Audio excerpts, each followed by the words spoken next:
Welcome to all on my YouTube channel learning with me. तो जैसा कि previous video में हमने theories of cognitive development start किया था, जिसमें हमने सबसे पहले थ्योरी की आपकी theory of cognitive development by the Jean पियाजे। और आज की जो हम थ्योरी करने जा रहे हैं, theories of cognitive development by the लेव वाइगोस्टी, जिसे कि आपकी social cultural theory of learning and development भी बोल दिया जाता है। तो चलिए शुरू करते हैं आज आपकी लेव वाइगोस्टी की theory of cognitive development. Theory शुरू करने से पहले लेव वाइगोस्टी की एक इंट्रोडक्शन है, क्योंकि एचपी टेट के एग्जाम में जो है वो आपके क्वेश्चन डायरेक्ट रशियन साइकोलॉजिस्ट कौन है या अमेरिकन साइकोलॉजिस्ट कौन है, सोशल कंस्ट्रक्टिविस्ट कौन है, इस तरीके से भी पूछा जाता है। तो इसीलिए जो इनकी इंट्रोडक्शन है वो भी बहुत ज्यादा इंपॉर्टेंट है।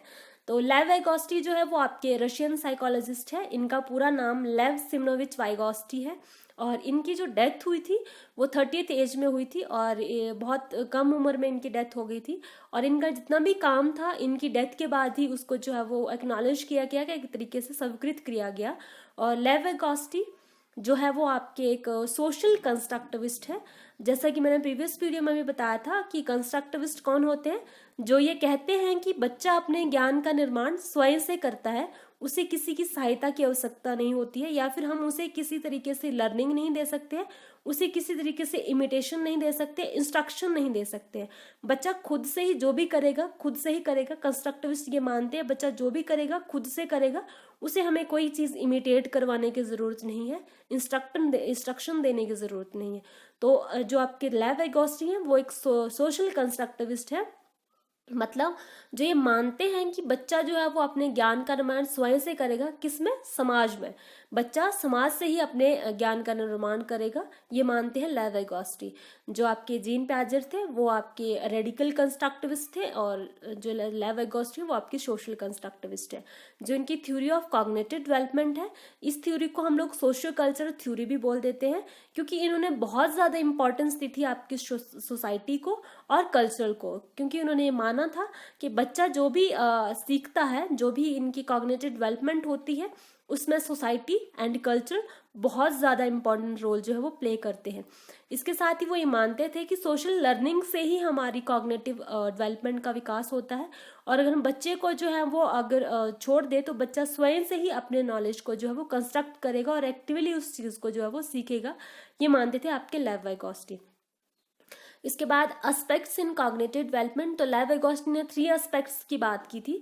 फर्स्ट आता है आपका सोशल इंटरेक्शन, सेकंड वन आता है आपका लैंग्वेज, थर्ड वन आता है आपका कल्चरल। सोशल इंटरेक्शन की बात करें तो लेव वाइगोस्टी ने पहले शुरू से ही कहा है कि वो बच्चा जो भी अपने ज्ञान का निर्माण करेगा वो अपनी सोसाइटी से करेगा, अपने समाज से सीखेगा। जो भी सीखेगा, जो भी उसका कॉग्निटिव विकास होगा वो उसकी सोसाइटी से होगा। तो सोशल इंटरेक्शन जो है बहुत ज्यादा मतलब इंपॉर्टेंट एस्पेक्ट्स है आपके कॉग्निटिव डेवलपमेंट का। सेकंड वन आता है आपका लैंग्वेज।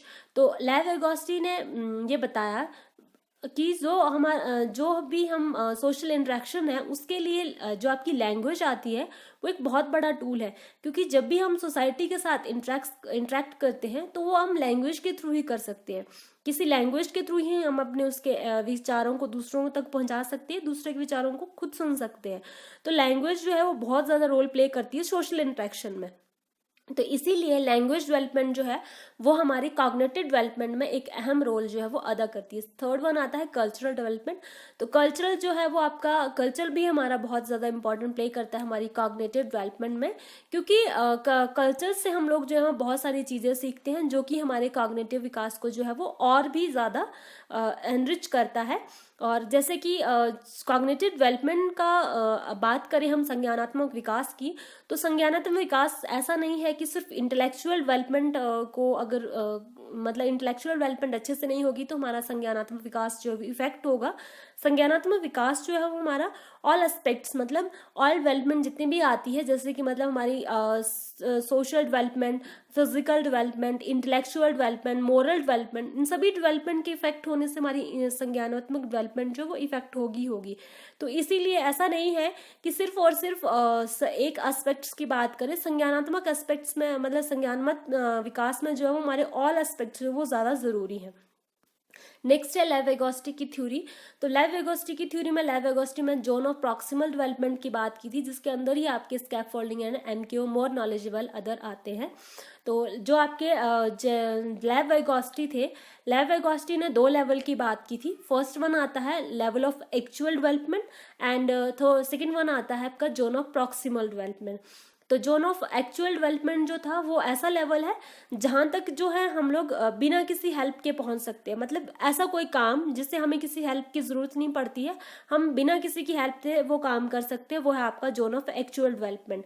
बात करें जोन ऑफ प्रॉक्सिमल डेवलपमेंट की, तो हिंदी में संभावित विकास का क्षेत्र इसे कहा जाता है। तो जिसे कि according to the lab Vygotsky, ZPD means a phase or area of development where a child can master if the appropriate help is provided। तो लैब Vygotsky ने जैसे कहा है कि ZPD एक ऐसा फेस और एरिया है डेवलपमेंट का जहां तक बच्चा पहुंच सकता है, अगर उसे अप्रोप्रिएट हेल्प मिले तो वो उस चीज में मास्टरी जो है वो गेन कर सकता है ना। तो इसका एग्जाम्पल हम ले सकते हैं, जैसे एक बच्चा है उसे क्रिकेटर बनना है ना, तो उसका संभावित विकास का क्षेत्र क्या है, उसे क्रिकेटर बनना है, मतलब उसे फ्यूचर में ऐसा करना है, तो वो उसका संभावित विकास का क्षेत्र है। अगर उसे अप्रोप्रिएट हेल्प मिलती है ना, अप्रोप्रिएट हेल्प मिलती है और उसे हेल्प की नीड पड़ेगी, अगर उसे अप्रोप्रिएट हेल्प मिलती है तो वो उस क्षेत्र तक पहुंच सकता है, वो एक क्रिकेटर बन सकता है। वो है उसका ZPD zone of proximal development. Second one है आपका स्कैफोल्डिंग। तो वाइगोस्टी ने जो था आपके कभी भी टर्म स्कैफोल्डिंग का यूज नहीं किया था। फर्स्टली जो आपके स्कैफोल्डिंग का यूज किया है वो आपके वुडवर्थ ने किया था 1976 में, क्योंकि शुरू में बता चुकी हूँ कि जो आपके लेव वेगोस्टी थे वो बहुत ही छोटी सी एज में उनकी डेथ हो गई थी। तो उनका जो जितना भी काम था उनकी डेथ के बाद ही जो है वो आपका पब्लिश या एक तरीके से एक्नॉलेज हुआ था। तो उन्होंने जो स्कैफोल्डिंग टर्म थी उसका यूज नहीं किया है। तो स्कैफोल्डिंग क्या होती है, द हेल्प और support will help the student to achieve the task, this support is known as scaffolding. जो हेल्प और सपोर्ट एक बच्चे को प्रोवाइड, एक स्टूडेंट को प्रोवाइड किया जाता है किसी टास्क को अचीव करने के लिए, वो है आपकी स्कैफोल्डिंग। ठीक है। फॉर एग्जाम्पल एक जैसा प्रीवियस एग्जाम्पल था आपका, बच्चे को क्रिकेटर बनना है, तो उसका ZPD क्या था कि उसे क्रिकेटर बनना है, संभावित विकास का क्षेत्र वो बन सकता है ना। और जो आपकी स्कैफोल्डिंग है इसमें, जो आपका कोच है, जो उसको जैसे वो क्रिकेटर बनने के लिए कोचिंग ले रहा है, तो उसका जो कोच है वो उसको इंस्ट्रक्शंस देगा किस तरीके से बैट यूज करना है, किस तरीके से उसे बॉल यूज करना है एंड किस तरीके से उसने उसे डिफेंस करना है ना। तो वो सब चीजें जो है, छोटी छोटी चीजें जो कि उसे क्रिकेटर बनने के लिए जरूरी है, जो छोटी छोटी हेल्प जो कोच उसे प्रोवाइड कर रहा है, वो है आपकी स्कैफोल्डिंग। इसके साथ ही अनदर एग्जांपल भी हो सकता है, डेली लाइफ बहुत से एग्जांपल स्कैफोल्डिंग के हमारे पास है। सेकेंड एग्जांपल ये हो सकता है कि जैसे हम छोटे होते हैं बचपन में, तो हमें जो है वो आपके जैसे अनार लिखने नहीं आता है, 1 2 3 लिखने नहीं आता है, छोटे छोटे जब होते हैं तो टीचर या पेरेंट्स, मदर जो भी है डॉट्स लगा के देते हैं, तो हम उन डॉट्स पे जो है वो ऐसे काउंटिंग लिखते हैं, अनार लिखते हैं, या फिर हमारा हाथ पकड़ के वो हमें लिखने की कोशिश, लिखवाने की कोशिश करते हैं, है ना। जैसे ही हम लोग मतलब मोस्टली 1 मंथ में वो लिखना शुरू कर देते हैं, खुद से लिखना शुरू करते हैं, वो हमारा हाथ छोड़ के हमें इंडिपेंडेंट कर देते हैं, हमें खुद लिखने के लिए वो छोड़ देते हैं। तो वो जो टेम्परेरी हेल्प हमें दे रहे हैं, है ना, वो है आपकी स्कैफोल्डिंग। जो मदर या टीचर उसको हेल्प दे रहा है लिखने के लिए, टेम्परेरी हेल्प दे रहा है, वो है आपकी स्कैफोल्डिंग। लेकिन जो आपकी स्कैफोल्डिंग है वो हमेशा ही टेम्परेरी हेल्प होती है, परमानेंट हेल्प नहीं होती है स्कैफोल्डिंग। उसके बाद MKO more knowledgeable others. Vygotsky conceived the more knowledgeable others as a person who is a greater knowledge and skill than the learner। तो Vygotsky ने क्या कहा कि मोर नॉलेजेबल अदर ऐसा पर्सन है जिसके पास जो है वो ज्यादा नॉलेज और स्किल है, किससे, लर्नर से, जो सीख रहा है उससे ज्यादा नॉलेज और स्किल है, वो है आपका, जिस पर्सन के पास उस पर्सन से ज्यादा नॉलेज एंड स्किल है, जो सीख रहा है, वो है आपका more knowledgeable others. in many cases this individual is an adult such as a parents or teacher। kids also learn a great deal from the interaction with their peers। तो इसमें क्या है कि जो मोर नॉलेजेबल अदर पर्सन आता है, first example की बात करें हम लोग, जो क्रिकेट का एग्जांपल हमने लिया था, तो उसमें जो आपका कोच है वो MKO है, मोर नॉलेजेबल अदर्स है, क्योंकि वो जो है वो आपको टेम्परेरी हेल्प, मतलब उसके पास ज़्यादा स्किल्स हैं, जो बच्चा है उससे ज़्यादा स्किल है, और इसके साथ ही उसके पास ज़्यादा जो आपके नॉलेज है वो है।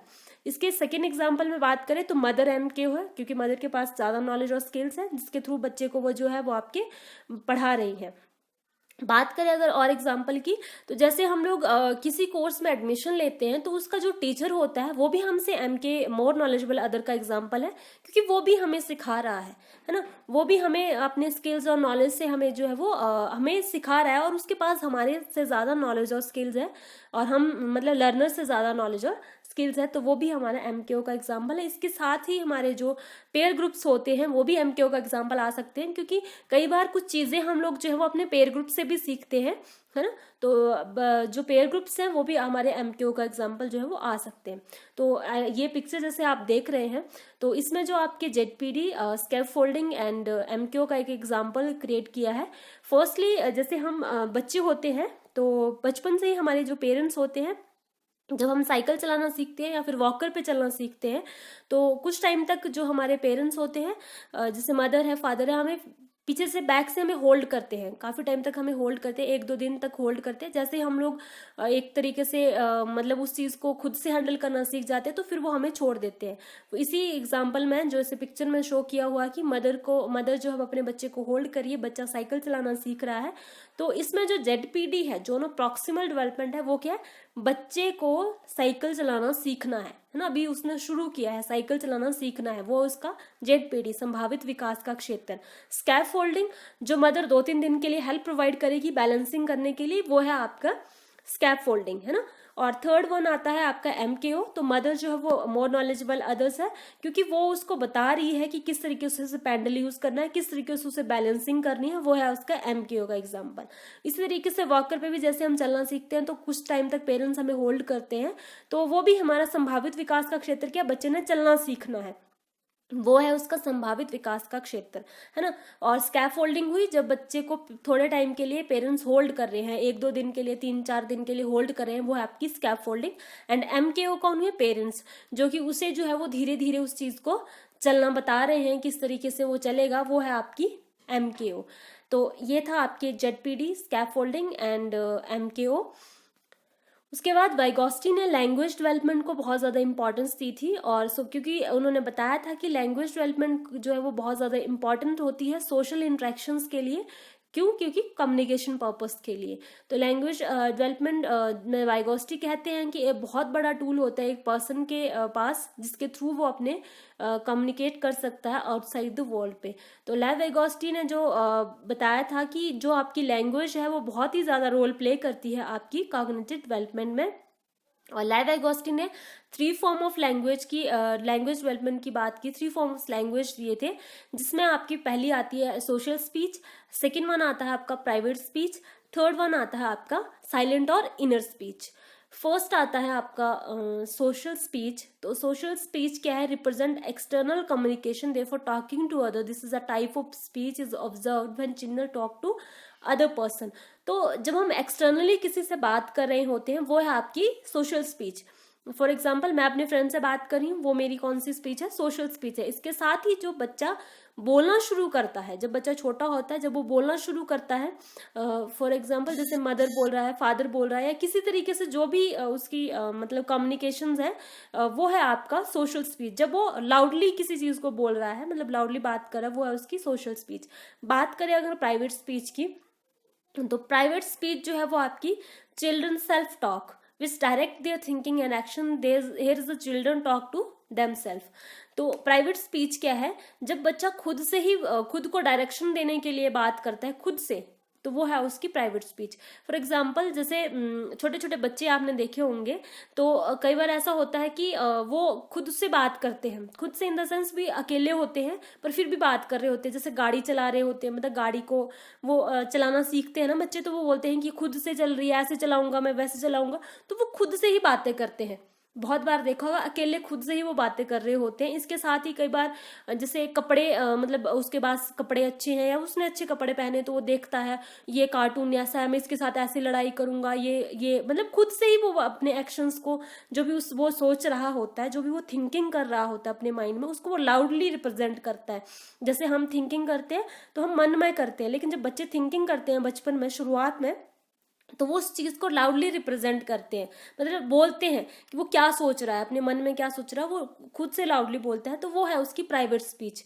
और जीन पियाजे ने इस स्पीच को जो है वो आपके ईगोसेंट्रिक स्पीच कहा है। और इसके साथ ही जो आपके प्रीवियस ईयर्स ईगोसेंट्रिक स्पीच का क्वेश्चन एक जो है वो आपके सीटेट में जो है क्वेश्चन पूछा गया था, पेपर 2 में क्वेश्चन जो है वो आपका आया था।